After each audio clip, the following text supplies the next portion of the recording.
쿠팡의 불공정 거래 네 번째 얘기는 플랫폼 노동자와 이 노동자들에 대한 노동 착취 문제입니다. 우리가 보통 이제 제4차 산업혁명을 이용해서 기업들이 끊임없이 혁신을 해나가고 그것이 이제 일정 정도는 소비자들한테도 굉장히 편리함을 준다. 우리가 이제 쿠팡 예에서도 여러 번 얘기했는데요. 4차 산업혁명을 이끈다는 플랫폼 기업들. 이들은 원하는 시간에 자유롭게 일할 수 있다고 사람들을 유혹합니다. 플랫폼 이거 해라고 시키지 않거든요. 일감을 던져주죠. 일감을 던져주면 플랫폼 노동자들이 내가 할게요라고 동의를 하는 거잖아요. 그럼 어떻게 보여져요? 형식적으로는 자유로운 계약으로 이루어진 것처럼 보이잖아요. 종속이 아니라고 보여지는 거죠. 하지만 이건 겉모습일 뿐입니다. 지시하는 게 사람이 아니라 알고리즘, 인공지능으로 바뀌었을 뿐입니다. 그 알고리즘은 그걸 어떻게 기능하냐면은 운전자로 하여금 콜을 받도록 심리적으로 강제하죠. 왜 이번 콜 안 받으면 내일 일이 없을 거니까. 노동의 종속성이 없다라는 주장의 근거는 그 노무 제공자의 자발적인 동의라는 측면인 건데 알고리즘이 이 자발적인 동의를 강제된 동의로 전환시키는 거예요. 타다가 사업 접은 건 알았지만 12,000명을 한꺼번에 해고했다는 건 잘 몰랐습니다. 좀 잔인하다 싶은데요. 네. 해외에서도 이런 문제가 큰 논란이죠? 네, 미국과 유럽은 특히 승차 공유 플랫폼 우버가 논란의 중심입니다. 그런데 이 우버 운전기사들도 노동자다라는 결정이 잇따라 나오고 있습니다. 미국 캘리포니아 주정부, 유럽연합과 영국 사법부가 잇따라 우버 운전기사들은 노동자라며 이 노동법을 지키라고 결정했습니다. 플랫폼 시장이 전 세계적으로도 엄청나게 커지고 있잖아요, 지금? 네, 맞습니다. 분야도 점점 더 다양해지고 있는데요. 음식 배달 외에 가장 쉽게 볼 수 있는 게 카카오 데일리 같은 대리기사들이고요. 요즘 길거리에 부쩍 많아진 공유, 전동, 킥보드에 배터리를 교체하는 일도 제가 직접 해봤는데 이것도 플랫폼 노동입니다. 여기에 최근에는 변호사나 컨설팅, 이 번역 같은 이 소위 전문직 서비스도 플랫폼을 통해 거래되고 있습니다. 그런데 플랫폼들은 모두 같은 욕망이 있습니다. 바로 독점에 대한 욕망인데요. 이게 사회에 미치는 폐해가 만만치 않습니다. 배달은 있죠? 주문! 주문이 들어오면 요리를 시작합니다. 달궈진 프라이팬에 채소와 함께 볶아내는 볶음족발. 이 집의 대표 메뉴입니다. 새로 족발집을 시작한 이씨 부부가 가장 먼저 한 건 배달앱 가입입니다. 배달의 민족과 쿠팡이츠 둘 다 가입했습니다. 뻔히 이렇게 베로벤의 코너에 오픈하면서 장사하고 있는데도 불구하고 주문 앱에 노출이 안 돼 있으면 장사가 영업을 안 하는 걸로 그렇게 손님들은 간주하죠.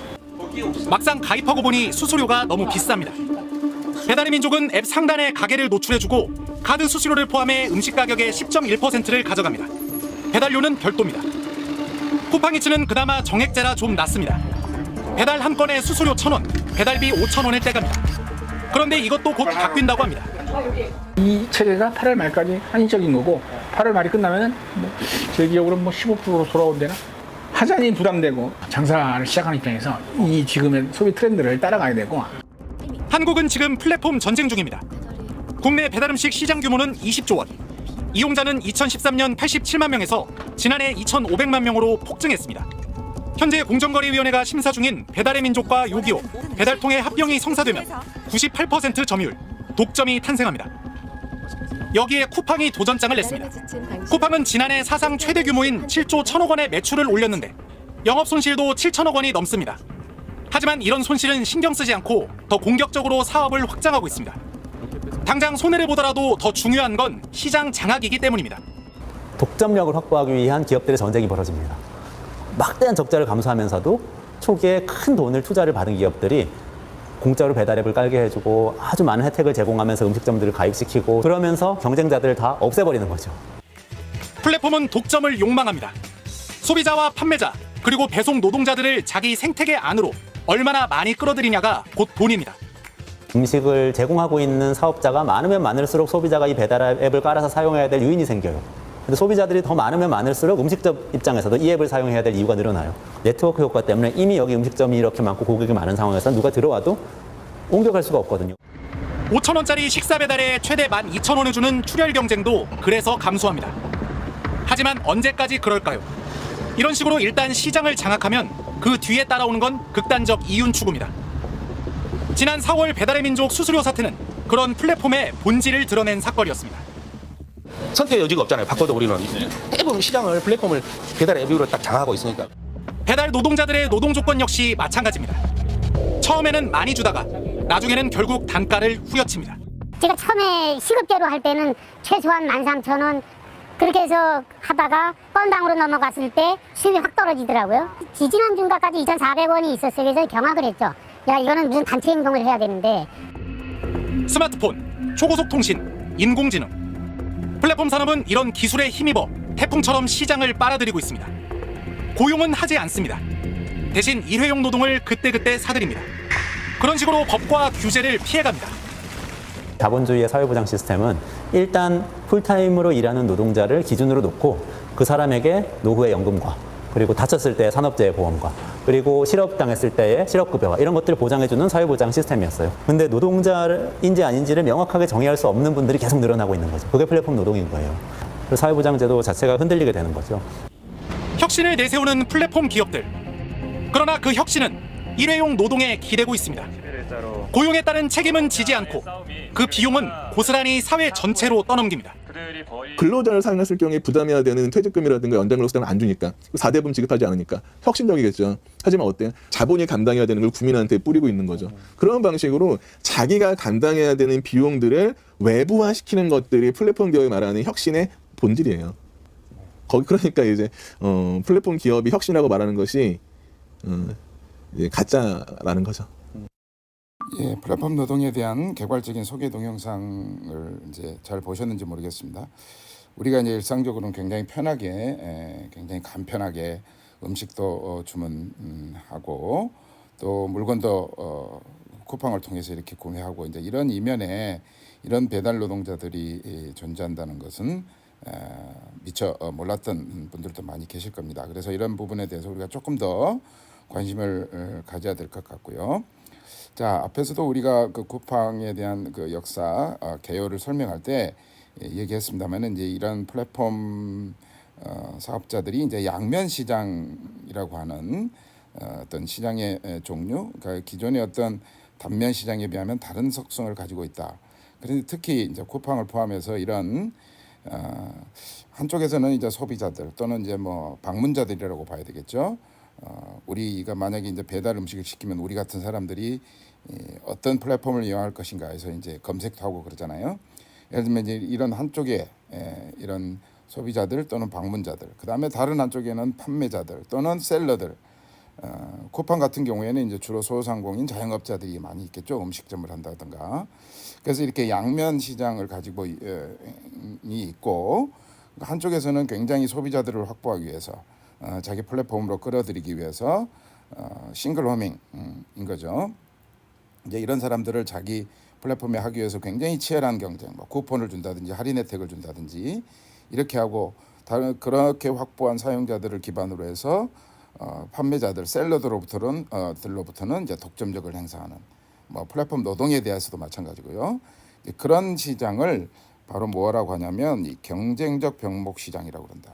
그래서 쿠팡도 마찬가지입니다만 초기에 몇 년 동안에는 굉장히 막대한 투자를 해서 영업이익을 제대로 내지 못하는 적자를 면치 못했고, 그래서 어쨌든 초기에 막대한 투자를 통해서 사용자들을 모집하는 거고, 또 그것이 어느 정도 이제 오르고 나면 이제 그걸 통해서 멀티호밍 셀러들, 판매자들에게 이제 독점력을 행사하는 이런 거고, 그래서 경쟁적 병목 시장에 대해서는 또 하나 이걸 잘 설명한 동영상이 있기 때문에 이 동영상을 통해서 한번 그 시장이 어떤 속성을 가지고 있는지 살펴보겠습니다.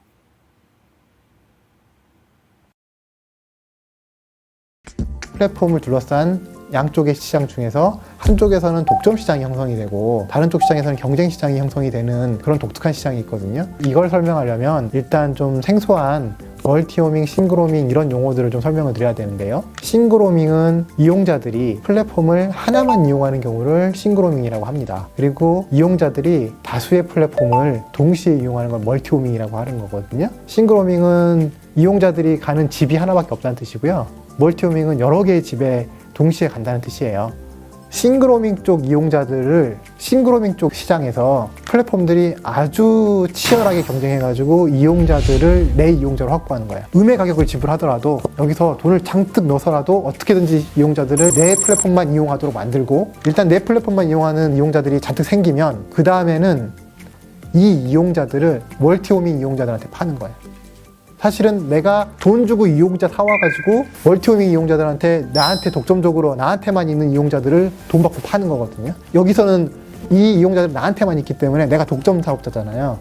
그래서 여기서는 시장력이 있기 때문에 독점력을 충분히 발휘하는 거죠. 그래서 멀티호밍 이용자들한테 독점 이윤을 얻고 싱글호밍 이용자들한테는 경우에 따라서는 음의 가격을 지불하면서까지 치열하게 경쟁하는 시장이 경제적 병목 시장이거든요. 경쟁적 병목 시장의 특성처럼 이제 자꾸 이런 플랫폼 기업들이 이제 독점화하려고 하는 경향, 그리고 그거에 대한 우려가 굉장히 커지고 있는 반면에 이 배달 노동자들 같은 경우에는 이 노동에 대한 보호가 굉장히 미흡하다.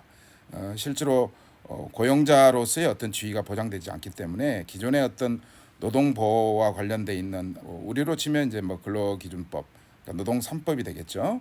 이제 이런 법에 테두리 박혀 있기 때문에 동영상에서도 나왔습니다만은 예를 들어서 사고를 당했을 때도 치료비를 자기가 내야 된다든지 이런 이제 여러 가지 불이익을 당하게 되는 것이죠. 그런 거에 비하면 외국에서는 이제 플랫폼 노동을 노동자로 규정하여 점점 더 보호해야 된다라고 하는 목소리가 더 일고 있고, 그건 앞에 동영상에서도 잠깐 나왔습니다만은 그 다음에 이제 독점 기업에 대해서 이런 규제를 해야 된다라고 하는 것. 방금처럼 이제 한쪽에서는 굉장히 치열하게 경쟁을 하지만 결국 그 경쟁의 목적이 다른 시장에서의, 그러니까 양면 시장이면은 이제 다른 쪽 셀러들과 판매자들, 멀티호밍 사용자들, 우리로 치면 주로 이제 중소기업들, 자영업자들인데 그런 사람들한테 대한 어떤 독점력을 행사하기 위한 거라면 그것은 규제해야 된다. 그 다음에 이제 M&A 같은 거, 우리가 가파라고 하는 이런 대규모 플랫폼 기업들이 성장하는 데는 소규모 이제 관련 기업들을 굉장히 많은 기업들을 M&A를 해서 오늘날 그렇게 규모를 키웠거든요. 그래서 그런 M&A를 규제해야 된다든가 이런 얘기들을 많이 하고 있고, 또 그것이 실제로 법제화되려고 하고, 그래서 미국에서는 플랫폼 5법 같은 것을 만들자. 구글은 온라인 광고도 사실상 독점하고 있고, 애플은 자사의 결제 시스템을 통하지 않고 자체 결제를 추진한 게임 업체를 앱스토어에서 퇴출시켰습니다. 소셜미디어 시장을 절반 넘게 먹어치운 페이스북에겐 미디어 독과점 우려가 있는가 하면, 아마존은 열악한 물류센터 노동 환경과 과도한 자사 제품 노출로 비판받고 있습니다. 그러나 이들을 실제로 규제하기는 쉽지 않습니다. 미국의 독과점 규제는 독점 기업을 쪼개 팔라고 명령할 정도로 막강하지만 100년 전에 만들어졌습니다. 시장을 독점한 기업이 가격을 올려 소비자에게 피해를 주는 행태를 규제하는 데만 초점을 둔 겁니다. 하지만 상거래 플랫폼 아마존은 상품 판매자 간 경쟁을 유도해 오히려 가격을 떨어뜨립니다. 구글, 페이스북 같은 플랫폼은 이용료를 받지도 않습니다. 당장 소비자들에게 피해는커녕 이익이니 괜찮은 걸까? 결코 그렇지 않다. 미국 바이든 행정부의 새 연방거래위원장이 된 리나 칸의 입장입니다. I think there's no doubt that consumers have in many ways benefited immensely from Amazon services. I think it's a question of what's happening in the rest of the ecosystem and the rest of the marketplace. If you're a monopolistic firm that's earning monopoly rents in the business in which you're dominant, and you're using those rents to then subsidize entry into all these other markets, that could also distort competition that way. 미 하원도 플랫폼 규제 5법을 꺼내들었습니다. 플랫폼 기업이 자사 제품을 직접 플랫폼에서 판매하는 행위를 금지하고 잠재적 경쟁자를 인수하는 행위도 제재를 하는 내용입니다. 아마존이 아마존 베이직이라는 PB 브랜드를 팔거나 페이스북이 인스타그램을 인수한 것도 앞으로는 문제가 될 수 있습니다. 이제 플랫폼 규제 5법 이런 얘기도 나왔죠. 이제 거기에 핵심은 이제 한 시장에서 이제 독점력을 이용해서 얻은 수익으로 이제 다른 시장에 진출하기 위해서 그걸 사용한다든가, 또는 자사 상품을 판매한다든가, 이제 우리 아마존에서도 베이직이라고 해서 PB 상품이라고 그러죠. 쿠팡도 그런 얘기가 있죠.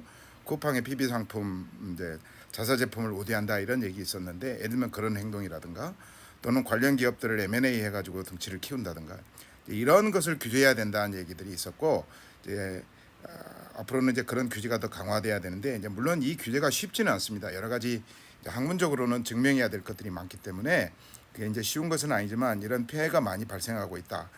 플랫폼 대기업들의 어떤 이런 뭐라 그러죠? 규제에 관한 얘기들을 이제 소개를 했었고, 오늘의 주제인 이제 플랫폼 노동에 대한 얘기인데, 앞에 이제 동영상에서도 나왔습니다만 이런 플랫폼 노동들에 대한 착취, 뭐 배달료라든지 예를 들면은 그 뭐죠 여러 가지 드는 비용들이 있잖아요. 이제 그거를 배달 노동자들이 부담하게 한다든지 하는 것들을 보면 현재 이런 정규직 고용, 그러니까 노동을 기반으로 한 어떤 사회복지 시스템, 그러니까 고용자로, 그러니까 피고용자로서 기존의 어떤 노동법의 보호를 받지 못하고 있는 노동자들, 그리고 현재의 사회복지 시스템이 이제 그런 걸 중심으로 해서 되어 있기 때문에 그 보호가 굉장히 힘들다. 예를 들면 정규직 노동은 퇴직연금도 받을 수가 있고 또 산업재해를 당했을 때도 그 그러니까 보상을 받을 수가 있고 또 실업을 당했을 때 실업급여 같은 걸 받을 수가 있잖아요. 그래서 이제 이런 그 시스템이 이런 배달 노동자들과는 거리가 멀고 그래서 이런 보호를 받을 수가 없는 지위에 있다라고 하는 것을 우리가 알 수 있고 그래서 이런 플랫폼 대기업들이 말하는 어떤 혁신의 본질이라고 하는 것은 결국은 그 비용들이라고 하는 거는 기업들이 부담해야 될 비용을 기술 혁신, 기업의 측면에서 보면 혁신이라는 이유로 또는 비용을 감소한다는 이유로 기업들은 굉장히 그거를 급속도로 도입하고 있지만 그 비용은 결국 사회가 부담하게 된다. 여기서 사회라고 하는 것은 배달 노동자뿐만 아니고 사회 전체가 부담하게 된다. 그 다음에 이제 그걸 또 다른 표현으로 하면 비용의 외주화라고 할 수 있겠죠. 뭐 외주 노동자들을 이용한다든지 뭐 결국 그게 배달 노동자 같은 사람들을 포함해서 그래서 비용의 외주화 또는 비용의 사회화를 초래하는 것이 이런 4차 산업혁명을 통해서 기업들이 혁신하고자 하는 것에 대한 본질이다. 이렇게 이해해 볼 수 있겠습니다.